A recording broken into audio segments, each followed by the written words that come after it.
Hello my dear friends. Today we are going to discuss about tax calculation.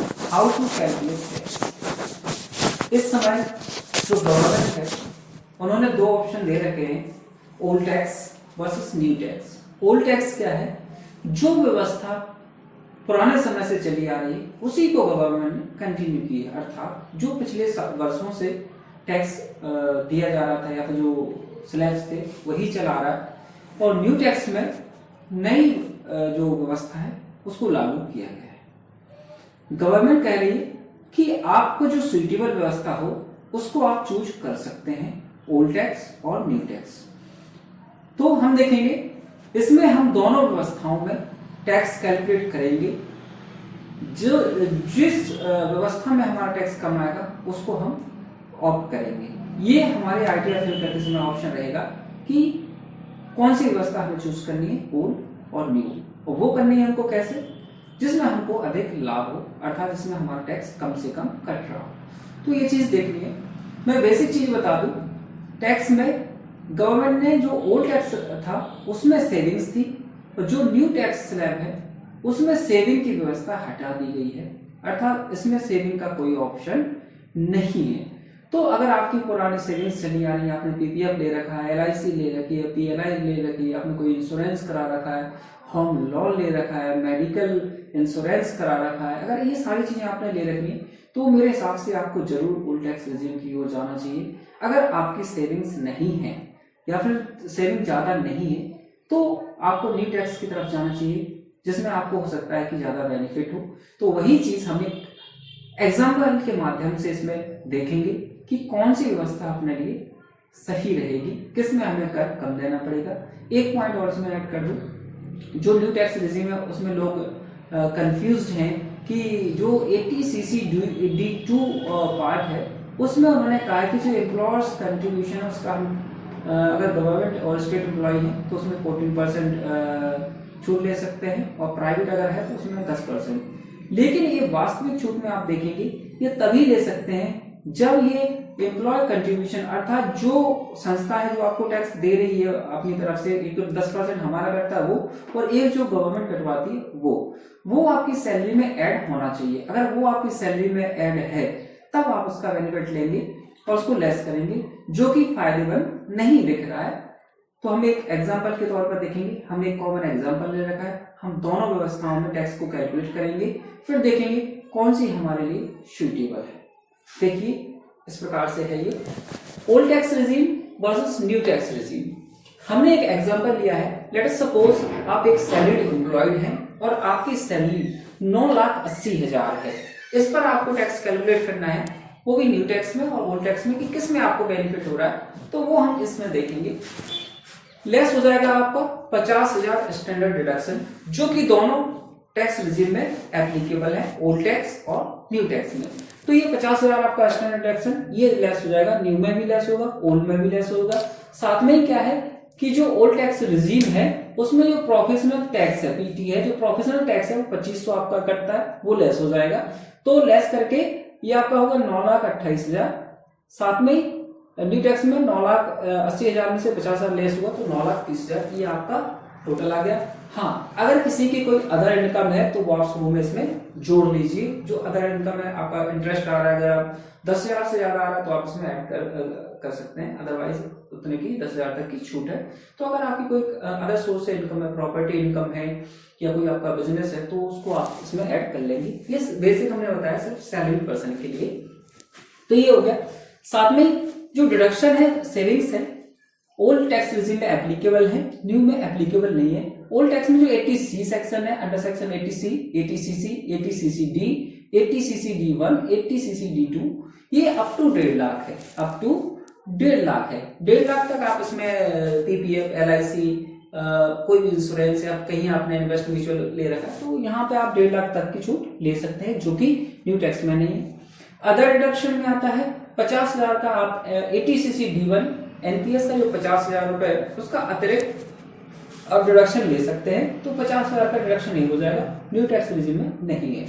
तो आपका ये total less हो जाएगा, 1.5 लाख ये हो गया, 50,000 ये हो गया, तो 7,28,000 आपका ये टैक्सेबल इनकम है, अर्थात इस पर आपको टैक्स देना है।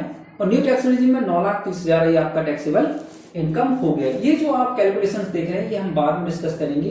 अगर ये आपने होम लोन ले रखा है, मेडिकल कर रखा है, इंश्योरेंस ले रखा है, तो आप इसको इस प्रकार से कैलकुलेट करेंगे। हम सिंपल सा देख रहे हैं कि ताकि जिन लोगों का ये होम लोन नहीं है, मेडिकल नहीं ले रखा, उनके लिए। तो 7,28,000, 9,30,000 ये आपका हो गया टैक्सेबल इनकम, जिस पर आपको गवर्नमेंट को टैक्स पेड करना है। अब इनके जो टैक्स स्लैब है, गवर्नमेंट कहती है कि जो पुरानी स्कीम है उसमें 2.5 लाख तक आपका कोई टैक्स नहीं देना है, 5 लाख तक का आपको भी टैक्स नहीं देना है। उसमें भी कुछ रिबेट रहती है जिसमें आप रिबेट लेकर उससे टैक्स से बच सकते हैं। अगर 5 लाख तक इनकम है, इसमें आपकी 7 लाख तक है। 2.5 लाख से 5 लाख तक आपका 5% हो गया।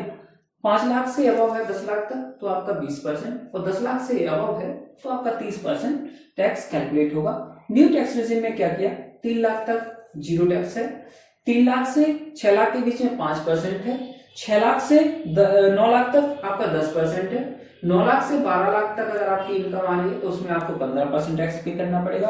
12 लाख से 15 लाख है तो आपको 20% करना पड़ेगा, और अगर आपका 15 लाख से अबव है तो आपको 30% टैक्स देना पड़ेगा। चूंकि हमने एग्जाम्पल लिया है 10 लाख के पास में, इसलिए हमने आगे उसको नहीं बताया, ये मैंने बेसिक बता दिया। अब हम इसको कैलकुलेट कैसे करेंगे, 7,28,000 है तो जो 5 लाख तक है, 5 लाख में 2.5 लाख तक आपका 0 टैक्स हो गया। ओके, फिर 2.5 लाख से 5 लाख तक के बीच में कितना देना है आपको, 5%, तो 5% आपका कितना हो गया, 12,500, किसका, 2.5 लाख का। अब देखेंगे 7,28,000 में से आप 5 लाख कम कर देंगे तो आपका जो बचा 2,28,000, उस पर आपका लगेगा 20%। 20% आपका लगेगा तो 20% इसका कितना हो गया, 45,600। ये 45,600 आपका 20% हो गया। तो इन दोनों को आप टोटल कर देंगे, वो आपका टैक्स हो जाएगा 12,500 प्लस 45,600, तो ये 58,100 आपका टैक्स हो गया, जो आपका टैक्स लगना है। इसमें हम देखेंगे 4% सेस लगता है, जो एजुकेशन और उसमें अन्य कर होते हैं उसको ले लेता है। तो 58,100 का 4% 23,24 हो गया। तो आपका जो टोटल टैक्स लगना है, वो है आपका 60,424, 60,424 जो टैक्स आपको गवर्नमेंट को पे करना है। इसमें क्या रहता है, गवर्नमेंट एम्प्लॉय है तो उनका ऑफिस के थ्रू या डीडीओ के थ्रू पहले से ही टैक्स काट लिया जाएगा। तो हमने एक लमसम लिया है, माना कि 50,000 आपका जैसे जनवरी माह निकल गया तो फरवरी है तो अंतिम है, इसमें आपका जो टैक्स बचा हुआ है वो कटेगा, और अगर आपने कर चुका है तो अब नहीं कटेगा। एक 50,000 आपने पहले टैक्स पे कर दिया है तो 60,424 देना था आपको, 50,000 आप दे चुके हैं। आपको बकाया कितना देना है इस मंथ में, 10,424 और पेड करना है गवर्नमेंट को टैक्स। ये हो गया आपका old tax regime. New tax regime में आपका कितना आ गया था टैक्सेबल इनकम, 9,30,000 तक, इसमें कोई कटौती नहीं। अब हम इसमें देखेंगे 3 लाख तक हमारा टैक्स क्या है, 0 है। 3 लाख से 6 लाख के बीच में हो गया हमारा 5%, जिसका 3 लाख का होता है 5% 15 लाख, और 6 लाख से 9 लाख तक होता है 10%, तो ये 3 लाख का हो गया अपना 30,000 रुपए। अब आया 9,30,000 है, 30,000 9 लाख के ऊपर है, उस पर लगेगा 15%, तो 30,000 का 15% हो गया 4500। ये आपका टैक्स हो गया विभिन्न जो स्लैब है उसके अनुसार। टोटल टैक्स हो गया आपका 49,500 प्लस इसमें 4% जो सेस है, 4% जो सेस है वो हो गया आपका 1980 जो कि टैक्स में ऐड होगा। टोटल आपका टैक्स हो गया 49,480, 51,480 आपको गवर्नमेंट को पेड करनी है। चूंकि हम एक एग्जांपल देख रहे थे कि इतना पेड कर चुके हैं आप, तो उसी को इसमें भी लेस करेंगे। 50,000 माना कि आप पहले से गवर्नमेंट को पैसा टैक्स के रूप में कटा चुके हैं, क्योंकि आपका जो डीडीओ को सोर्स पे आपकी सैलरी आती है तभी कभी काट दिया जाता है ये, तो आपको बकाया करें 1480 टैक्स पे करना है, जबकि ओल्ड टैक्स में 10,424 टैक्स पे करना है। तो आप बेसिक सा डिफरेंस देख रहे होंगे कि किसमें ज्यादा है किसमें कम है। 60,424 पे करना है ओल्ड में, न्यू में 51,480, तो माइनस 8,944 रुपए का जो है डिफरेंस आ रहा है। ओल्ड टैक्स रेजिम अगर आप गेन करते हैं तो उसमें आपको इतना रुपए ज्यादा देना पड़ेगा। ये तो हो गया बेसिक सा old tax regime, new tax regime.